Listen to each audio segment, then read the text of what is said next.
Ruang Tangga Rasa. Selamat datang di Ruang Tanggap Rasa. Apa rasamu terhadap rasaku? Season 2. Podcast ini dipersembahkan oleh Komisi Nasional Hak Asasi Manusia. Halo Happy Humans, apa kabar kamu semua? Ada di sini Bex sama Wei nemenin kamu untuk ngobrol-ngobrol.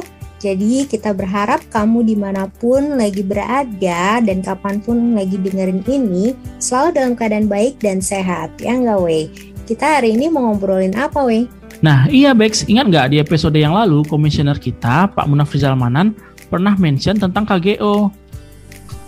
Kekerasan gender online itu ya? Iya. Nah, tema kita hari ini akan mengupas tuntas tentang kekerasan seksual bersama narasumber Ibu Olivia Khadijah Salampesi, Wakil Ketua Komisi Nasional Anti Kekerasan Terhadap Perempuan atau yang lebih dikenal dengan KOMPER.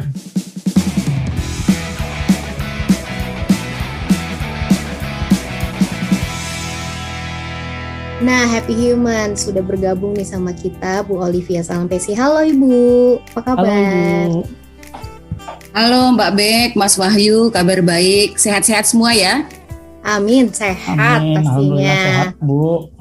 Senang. Nah Ibu, kita mungkin ada yang belum tahu nih, Wahyu tadi udah sebutin kalau Ibu ini Wakil Ketua, tapi latar belakang Ibu seperti apa sih kalau boleh tahu? Oh ya, saya ini sebelumnya itu pernah menjabat sebagai Wakil Wali Kota Ambon di periode 2006 sampai 2011, udah lama ya. Ya alhamdulillah saat itu jadi perempuan pertama sih di Kota Ambon yang menjadi kepala daerah. Wow, luar biasa. Keren.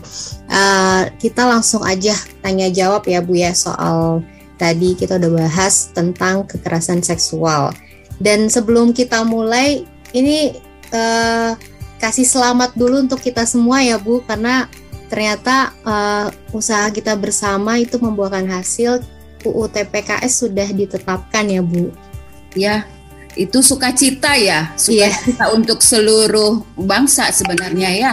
Dan ada rasa harunya juga, karena kan ini perjalanan panjang sampai kemudian ditetapkan, artinya dengan ada dinamika, tidak pernah dibahas, dikeluarkan, masuk lagi.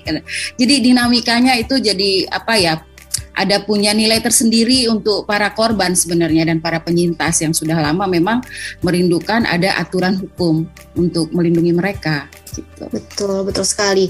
Nah sebelum masuk nih Bu ke UTPKS, kita kan mungkin banyak sekali yang masih asing dengan kekerasan seksual itu seperti apa. Mungkin pelecehan seksual mereka sering dengar, tapi Happy Humans mungkin masih ada yang belum tahu kekerasan seksual itu seperti apa sih Bu?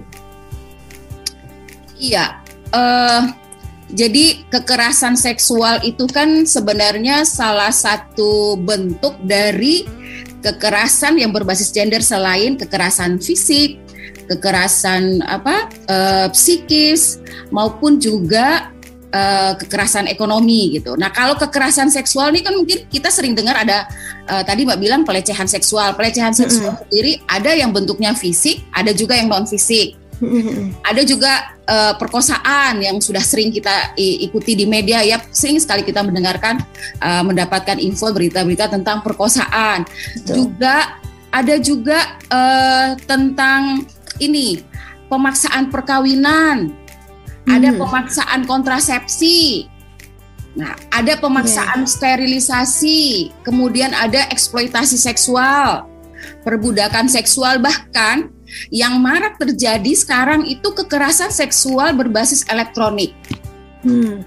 Nah ini yang mungkin kalau boleh dibilang dia menjadi yang harus diperhatikan sekarang karena dia jadi tren gitu. Kekerasan seksual berbasis elektronik. Nah kan pemahaman kita kalau kekerasan seksual itu dia bisa terjadi tidak saja di ruang publik, tetapi dia bisa juga terjadi di ruang privat atau ruang pribadi, bisa terjadi di rumah tangga, misalnya KDRT. KDRT itu kan bisa antara suami istri ataupun juga orang tua kepada anak dan sebagainya gitu. Betul. Ada juga kekerasan seksual yang dilakukan oleh mantan pacar. Nah, itu yang memang cukup tinggi ya pelaporannya ke Komnas Perempuan. Seperti itu, Mbak. Jadi banyak mungkin yang nggak sadar selama ini perlakuan suami atau pacar pun itu bisa termasuk dalam golongan kekerasan seksual ini ya. Mungkin tadi dari yang disampaikan sama Bu Olivia, Wahyu ada yang mau ditanyain lebih dalam mungkin? Iya, tadi saya juga ada mendengar Ibu Olivia bilang ada tentang kekerasan seksual dengan fisik dan non-fisik. Nah, tadi bisa lebih dijelaskan nggak Bu, itu bentuk-bentuk kekerasan fisik, non-fisik, tadi gimana? Nah, juga yang melalui elektronik tadi Bu, yang elektronik itu saya juga penasaran nih. Mungkin Happy Humans yang lain juga penasaran itu bagaimana bentuknya ya Bu? Iya, artinya kalau kekerasan seksual, pelecehan yang non-fisik mungkin kan udah sering catcalling ya, tahu catcalling ya? Nah, iya tahu. Nah itu sebenarnya siul atau kan dia itu kan dilakukan oleh orang yang tidak kita kenal dan tentu akan menimbulkan rasa tidak nyaman kepada kita yang sebagai korban gitu. Atau juga ada yang colek gitu, ada yang dibegal ya payudaranya, itu kan pelecehan seksual fisik kan, menyentuh fisik gitu kan. Nah kita kadang ada juga yang suka apa ya, kalau di kendaraan umum, di fasilitas umum menggosok-gosokkan badan ya tanpa sadar di area-area yang seksualitas. Nah, itu bisa termasuk dalam pelecehan seksual fisik maupun non fisik. Tetapi kalau dalam undang-undang TPKS ini dia delik aduan ya. Kalau diadukan baru dia bisa diproses pidanakan seperti itu gitu.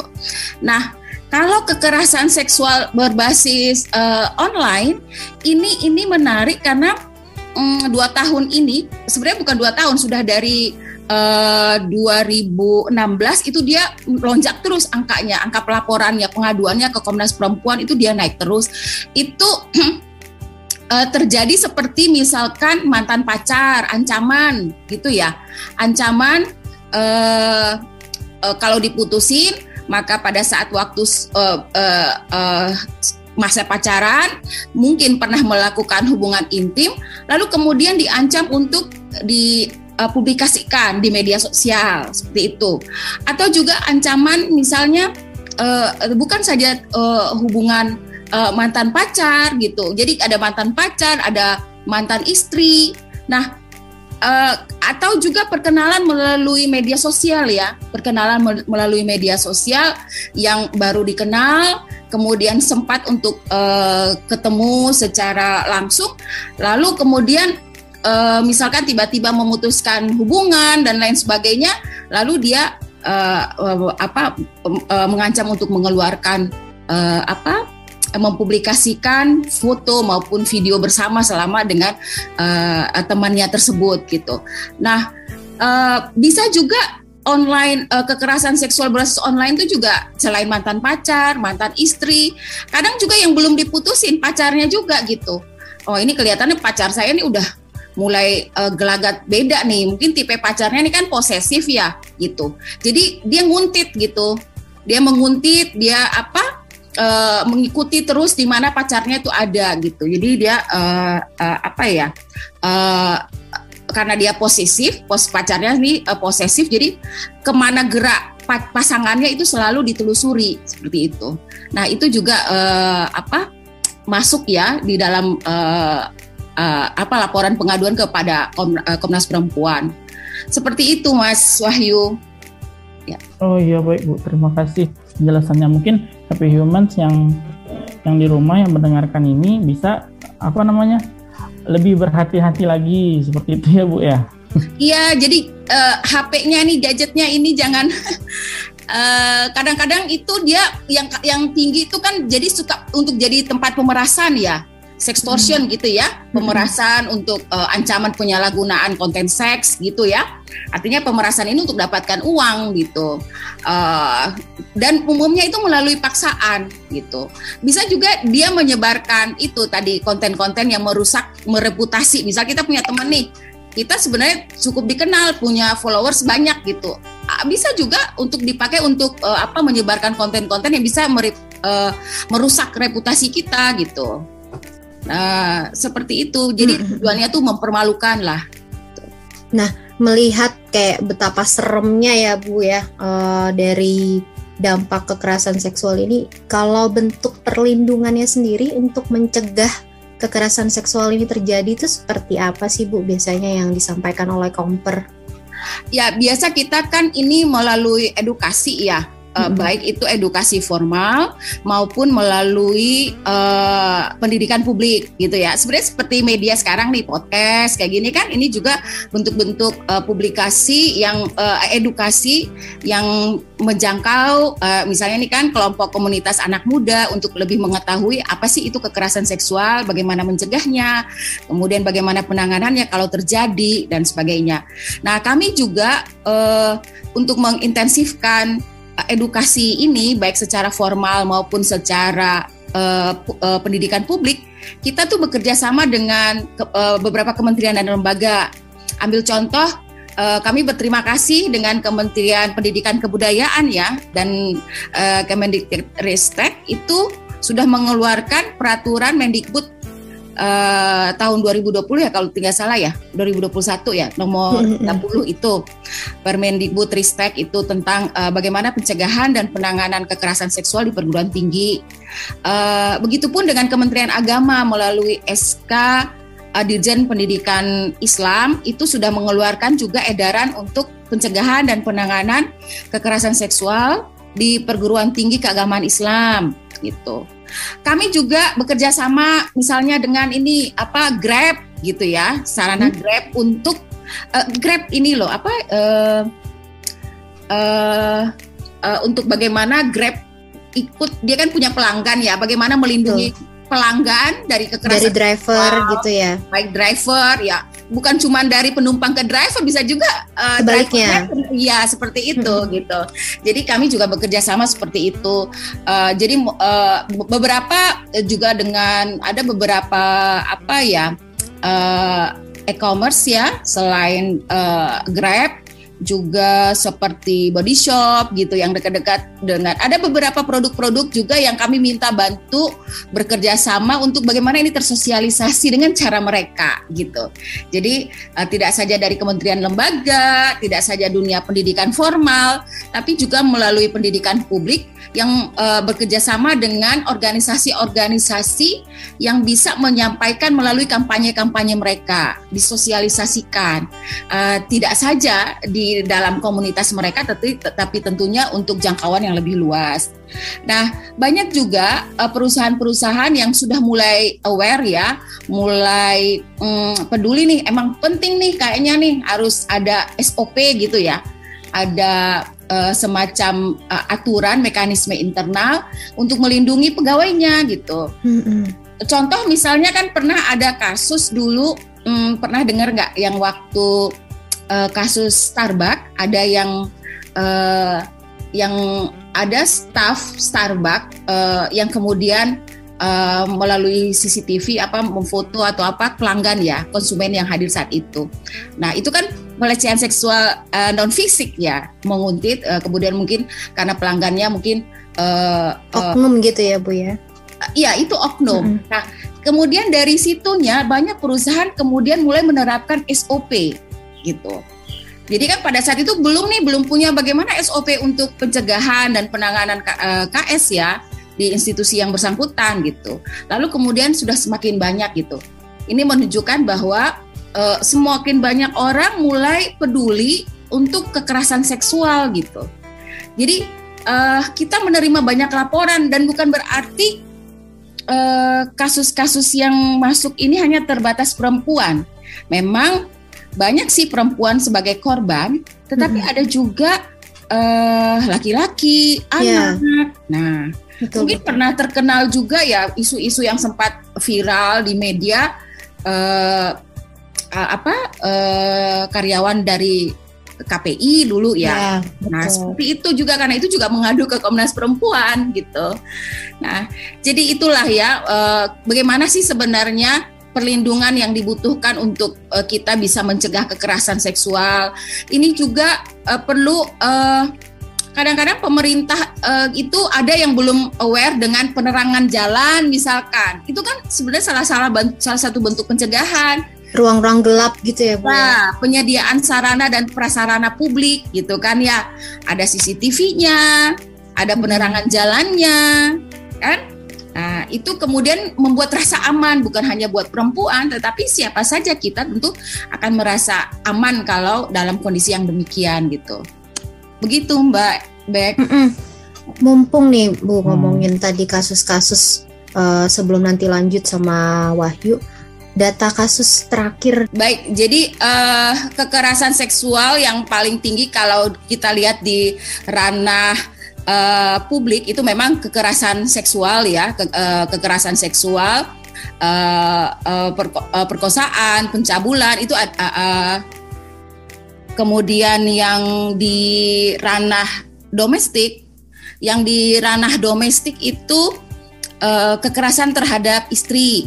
Nah, di domestik ini kan KDRT ya. Nah, ini mungkin selain pelakunya itu suami, untuk di ranah personal juga yang tinggi itu mantan pacar.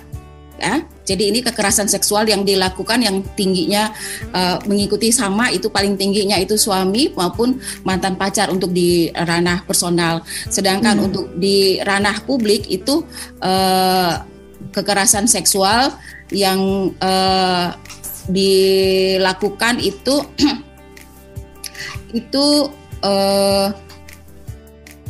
lebih banyak pelecehan seksual. Kemudian pencabulan. Di mana itu Bu biasanya? Itu di ruang publik. Itu di ruang publik ya. Nah, yang di ruang publik ini termasuk di dalamnya kekerasan berbasis elektronik ya, berbasis gender online ini. Yang tadi itu ya Bu. Ya, itu kan di publik ya, karena terpublikasi. Nanti baru yang melakukannya itu bisa pacar, mantan pacar, ataupun suami, ataupun orang yang tidak dikenal dan teman di media sosial itu pelakunya. Nah, yang menarik itu tahun kemarin itu masih walaupun presentasinya mungkin nggak terlalu tinggi, tapi yang menarik itu kami melihat ada 9% itu pelakunya itu justru dari orang-orang yang harus melindungi.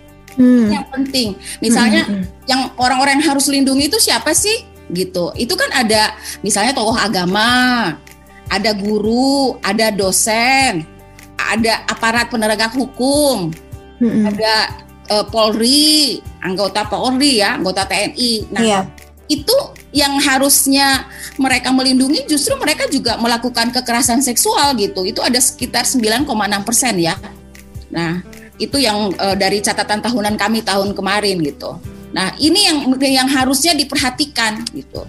Kenapa sampai kemudian korban para pelaku yang harusnya melindungi ini justru melakukan kekerasan seksual.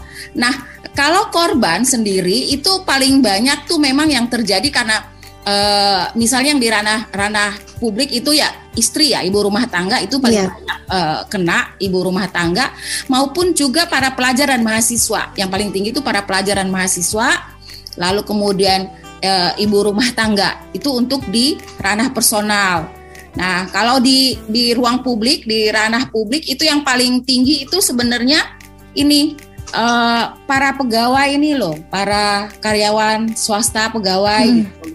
Nah, itu mereka paling tinggi sepanjang tahun 2021 ya, setahun lalu gitu. Itu ada hubungannya sama relasi kekuasaan mungkin ya Bu ya? Sangat. Yang tadi Ibu sebutkan. Betul. Jadi untuk Happy Humans tahu, kekerasan seksual itu terjadi karena relasi kuasa. Baik itu dari suami ke istri, kemudian dari atasan ke karyawannya, ke bawahannya, bisa juga dari dosen kepada mahasiswa, atau kan guru kepada siswa, ustadz ya kepada santri. Ada juga mahasiswa senior kepada mahasiswa juniornya. Tuh. Jadi memang relasi kuasa ini punya peran penting ya untuk seseorang itu bisa melakukan kekerasan seksual. Gitu. Nah, itu jadi ada patternnya ternyata dari kekerasan seksual ini. Iya. Itu kan tadi Ibu juga sudah bicara tentang bagaimana perlindungan untuk mencegah kekerasan seksual itu terjadi. Nah, sekarang bagaimana kalau misalnya kekerasan seksual itu sudah terjadi, Bu? Apakah ada jaminan keadilan bagi korban kekerasan seksual? Bagaimana sih, Bu, bentuk jaminan keadilannya sih, Bu? Dan apa saja tuh mekanisme-mekanisme yang tersedia untuk menangani kasus yang terjadi tadi? Iya, jadi menarik nih ya. Kalau kita bilang apa saja sih bentuk jaminan buat korban ya, jaminan perlindungan, itu tangkapannya nanti harus dua.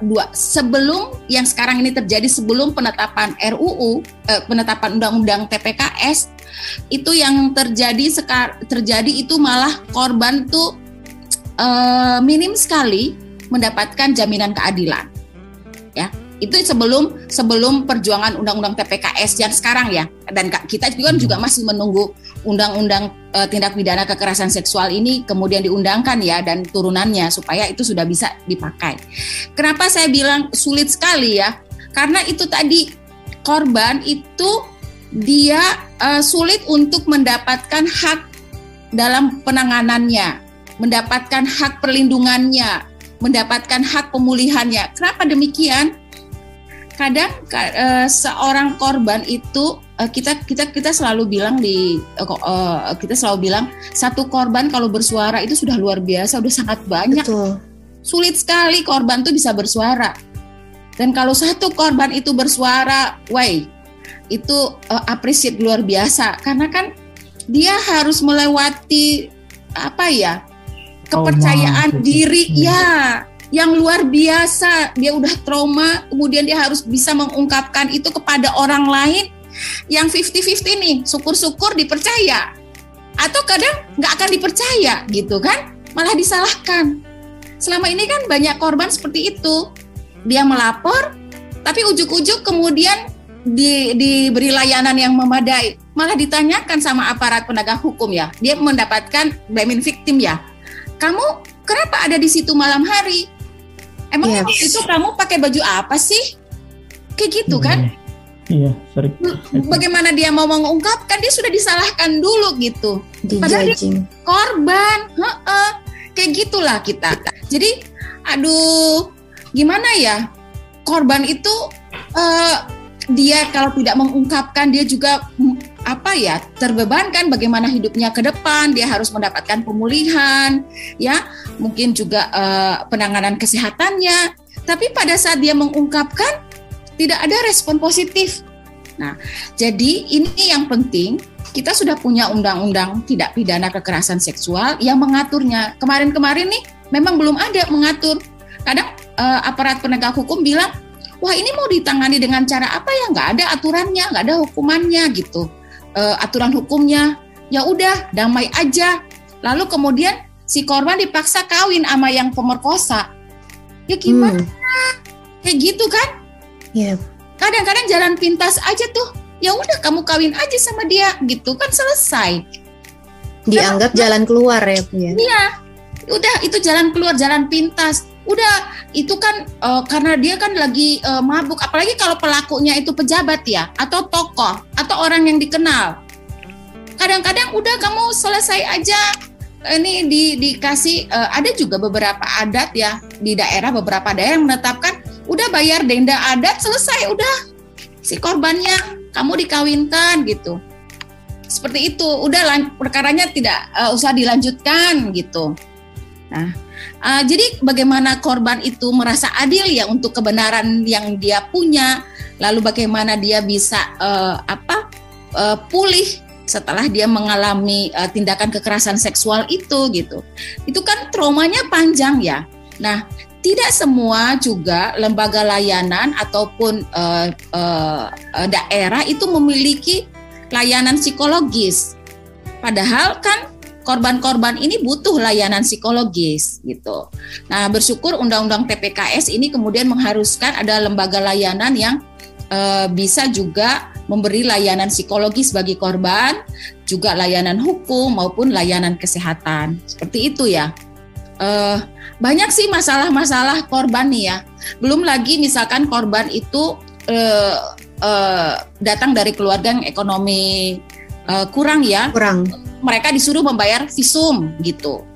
Ini di mana punya uang? Kadang kalau mereka yang uangnya letak rumahnya, lokasinya jauh dari pusat layanan, dari tempat pengaduan, maka yang mereka berpikir, wah udah daripada harus mengeluarkan uang, ongkosnya panjang, kamu begitu aja deh sama keluarganya ya, kamu terima nasib aja deh gitu. Begitu aja sudah. Seperti itu. Itu dilema-dilema korban gitu. Kemudian dia harus menanggungnya sendiri dan tidak bisa terselesaikan. Ataupun ada kasus yang, ini saya lupa sampaikan, kasus incest termasuk yang tertinggi juga loh ya. Incest itu kekerasan seksual yang dilakukan ya oleh orang-orang terdekat kita. Ya, yang sedarah ya, mungkin yang kalau nggak tahu incest ya. Ya, incest itu yang sedarah ya. Misalnya oleh ayah kandung, kemudian paman, oleh kakak, oleh paman, kakak, kemudian ayah. Nah, itu korban tuh kadang dilema gitu untuk bisa melaporkan atau tidak. Dia ingin melaporkan, tapi kemudian dia diancam sama keluarganya. Kamu akan merusak nama baik keluarga gitu. Mana kalau kamu melaporkan ayah kamu mau hidup dari mana lagi gitu? Orang ayah kamu yang membiayai misalkan seperti itu. Nah, akhirnya itu dia dipendam. Kadang korban itu baru mengaku setelah dia sudah tidak kuat lagi, sudah menahun malah laporannya misalnya. Ya, mengalami incest itu sudah 3 tahun, sudah 7 tahun. Kan mereka mengalami incest itu umumnya dari masih kecil usia mereka, masih sekolah dasar, sampai mereka SMA, bahkan ada yang sampai kuliah. Seperti itu. Itu dia ingin melaporkan, tapi kemudian dia diancam akan merusak nama baik, tidak hormat pada orang tua, dan lain sebagainya. Setelah ada UU TPKS ini? Nah, kalau dengan hadirnya Undang-Undang TPKS ini tentunya kami semua pihak ya berharap itu jaminan keadilan bagi korban itu semakin jelas. Jaminan keadilan seperti apa sih? Ya, pemenuhan haknya untuk dia ditangani dengan baik, untuk bagaimana pengaduannya itu waktu pada saat dia mengadu itu bisa mendapatkan layanan kesehatan, layanan hukum, juga layanan psikologis, dan bisa juga untuk direhabilitasi sosial. Nah, Undang-Undang TPKS ini dia sangat komprehensif ya. Jadi misalkan dia juga butuh untuk bisa reintegrasi sosial. Kadang-kadang kan yang korban kekerasan seksual ini karena budaya kita patriarki, belum apa-apa kita sudah dijudge ya sama masyarakat kalau kita tuh perempuan yang tidak baik ya, yang kemudian dia mengalami perkosaan dan lain sebagainya, pelecehan seksual dan sebagainya. Nah, dia dengan Undang-Undang TPKS ini kemudian memberi jaminan perlindungan kepada korban untuk mendapatkan pemulihan supaya dia bisa untuk kembali kondisi psikologinya, kondisi fisiknya, begitupun kondisi ruang sosialnya seperti itu. Jadi memang Undang-Undang Tindak Pidana Kekerasan Seksual ini memang undang-undang untuk perlindungan korban. Walaupun di situ juga ada menyangkut apa yang harus dilakukan oleh pelaku ya. Misalnya dia juga pelaku itu akan mendapatkan rehabilitasi, misalkan seperti itu, ataupun juga harus memberikan restitusi. Nah, restitusi ini kan sebenarnya dana bantuan bagi korban ya, ganti rugi kepada korban. Nah, ini yang luar biasa. Undang-Undang TPKS ini betul-betul memberikan penanganan dan perlindungan serta pemulihan bagi korban kekerasan seksual. Begitu, Mbak Bek. Nah, untuk kita sendiri nih sebagai National Human Rights Institution itu, punya kewenangan apa sih Bu di dalam UU TPKS ini? Nah, ya, jadi ini kami bersyukur bahwa dalam Undang-Undang TPKS ini Lembaga Nasional HAM ya, LNHAM, kita itu masuk dalam pemantauan itu ya. Jadi di dalam Undang-Undang TPKS ini kan ada bab tentang pencegahan, koordinasi dan pemantauan. Nah, untuk penyelenggaraan pemantauan itu diberikan kepada Lembaga Nasional HAM. Nah, itu seperti jadi kepada komisi yang menangani kekerasan terhadap perempuan ya, kami Komnas Perempuan, kemudian ada Komnas HAM di situ, ada juga Komisi Perlindungan Anak ya, dan juga KND, Komisi Nasional Disabilitas, selain oleh masyarakat. Nah, jadi ini ada tanggung jawab bertambah bagi Komnas Perempuan maupun Komnas HAM dan juga Komisi Perlindungan Anak dan KND, Komisi Nasional Disabilitas, untuk juga bisa melakukan pemantauan terhadap pelaksanaan dari Undang-Undang Tindak Pidana Kekerasan Seksual ini gitu. Ini sebagai pemantau itu sebagai pengawas eksternal ya. Nah, pertanyaan terakhir nih ada dari Wahyu nih. Sebelum kita mengakhiri. Pertanyaan terakhir ya Bu ya.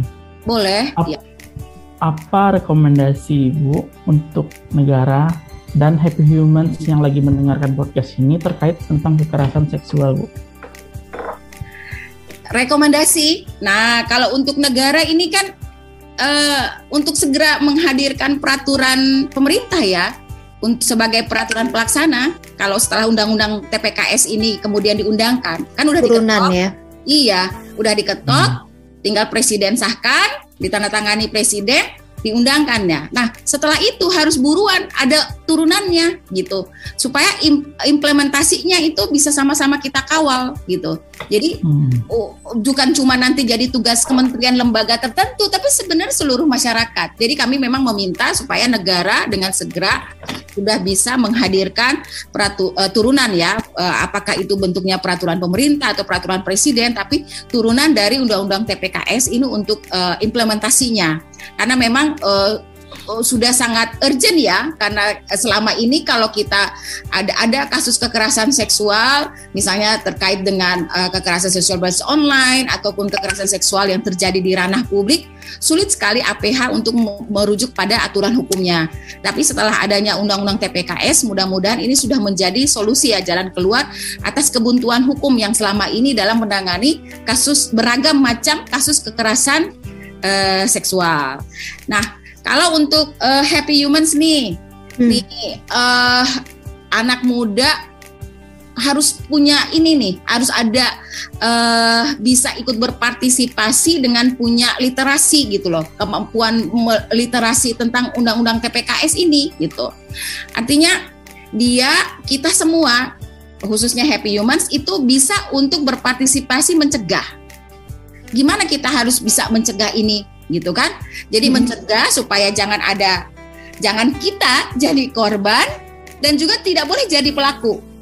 Kita udah punya undang-undang, jadi kita harus bisa mencegah diri tidak menjadi korban, tidak menjadi pelaku, dan juga mencegah untuk tidak terjadi ke orang lain gitu.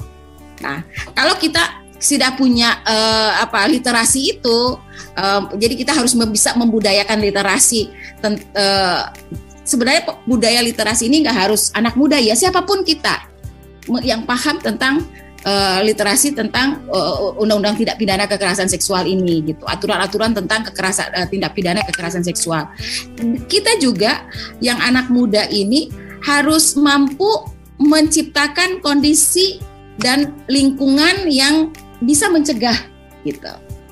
Gimana sih? Artinya kadang-kadang anak-anak sekarang kan ya mungkin suka jok-joknya gitu ya, yang seksis gitu. Kadang jok-jok seksis itu kadang berpikir temen aja, tapi belum tentu kadang temennya nih bisa terima nggak dengan jok-jok seksis itu. Ada yang nggak nyaman juga dengan jok-joknya gitu misalnya gitu. Mungkin sudah bisa mempertimbangkan ruang-ruang itu. Lalu teman-teman Happy Humans kalau di keluarga mungkin sudah harus lebih banyak saling menguatkan ya, mengintensifkan atau membangun komunikasi dan ikatan emosi yang lebih baik dengan sesama anggota keluarga gitu. Kan anak-anak yang anak-anak muda gue sih lebih suka main di luar, gue nggak nyaman di rumah misal gitu kan ya. Mungkin karena ada kekerasan yang di rumah gitu. Mungkin mulai sekarang kita mulai intens lagi membangun komunikasi, ikatan emosi dengan anggota keluarga. Ikatan-ikatan ini kan mungkin bisa akan lebih sebagai pencegahan ya. Bagaimana kita bisa mencegah untuk tindakan kekerasan seksual itu bisa terjadi. Kita harus lebih menghormati dan menyayangi tubuh kita, gitu kan ya, dan juga kita aware dengan keadaan lingkungan sekitar kita, terutama kepada mereka yang rentan untuk mendapatkan perlakuan kekerasan seksual. Apakah itu anak-anak, perempuan, kelompok disabilitas, ini harus menjadi concern juga dari Happy Humans, ya. Aware bukan saja untuk kita tidak menjadi korban ataupun tidak menjadi pelaku, tetapi kita juga aware untuk lingkungan sekeliling kita bisa terbebaskan dari kekerasan seksual. Kita meningkatkan lagi literasi kita, pengetahuan kita tentang kekerasan seksual, bagaimana mencegah dan bagaimana menangani, kemudian juga bagaimana memulihkan kalau kita menemukan korban kekerasan seksual.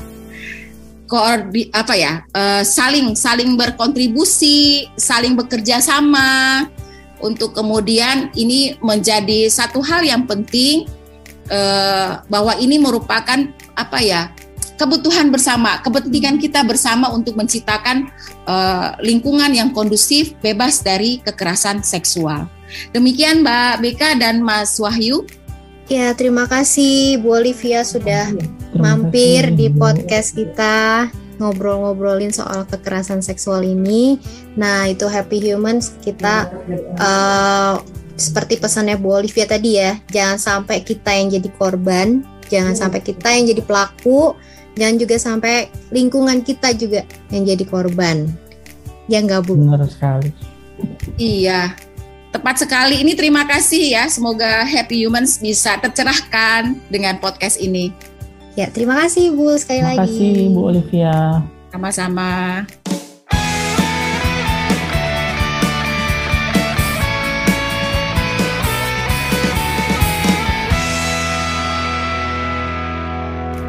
Nah, itu dia obrolan kita sama Bu Olivia, dan kita masih nungguin feedback atau saran dari kamu semua Happy Humans. Tinggal kirimkan melalui email ke tanggaprasa@komnasham.go.id ya, dan juga ikuti sosial media kami di Instagram @komnas_ham, Twitter @komnasham, Facebook Komnas_ham, dan YouTube kita Komnas Ham Channel. Dan live chat juga di website tanggaprasa.id, jadi kamu bisa ngobrol langsung sama kita setiap hari kerja, yaitu di jam 1 sampai jam 3 sore waktu Indonesia bagian Barat. Sampai berjumpa Rabu depan pukul 16 waktu Indonesia Barat di episode Ruang Tanggap Rasa berikutnya. Salam sehat untuk semuanya Happy Humans, bye!